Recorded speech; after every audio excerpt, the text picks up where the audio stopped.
Haya Frank, karibu sana katika Uislamu. Hakika umetusisimua na sisi wewe tayari ushakuwa ndugu yetu, kijana wetu. Kuanzia sasa mimi ni hisabu ndo babako wa mjini. Ukiwa na jambo lolote unishirikishe pale nitakapoweza, kukushika mkono kwa hali na mali, kwa ushauri, kwa lolote nitafanya.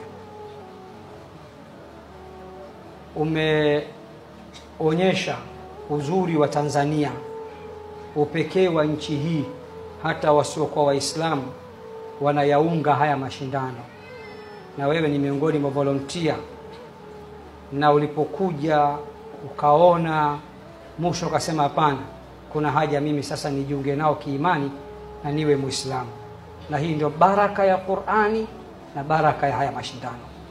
Ili kuingia katika Uislamu hakuhitaji ubatizwe kwa maji wala kwa moto wala kuingizwa ndani ya kisima, bali kuna maneno uyatamke kwa dhati kutoka moyoni, ukiri kwa moyo, utamke kwa ulimi. Baada ya hapo unahesabiwa tayari wewe ni Muislamu. Bila shaka utakuwa uko tayari. Naam, niko tayari. Haya, fanya hivi. Sema ashhadu an la ilaha illa Allah wa ashhadu anna Muhammadan Rasulullah.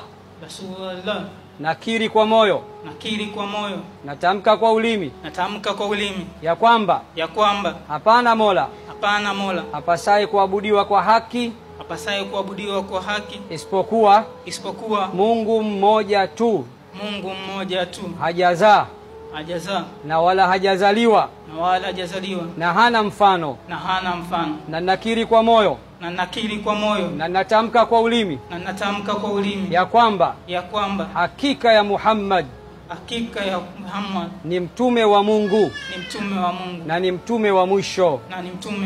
Nakiri kwa moyo natamka kwa ulimi ya kwamba hakika ya Isa ambaye ni Yesu si Mungu wala si mwana wa Mungu bali ni nabii wa Mungu aliyetumwa kwa wana wa Israeli.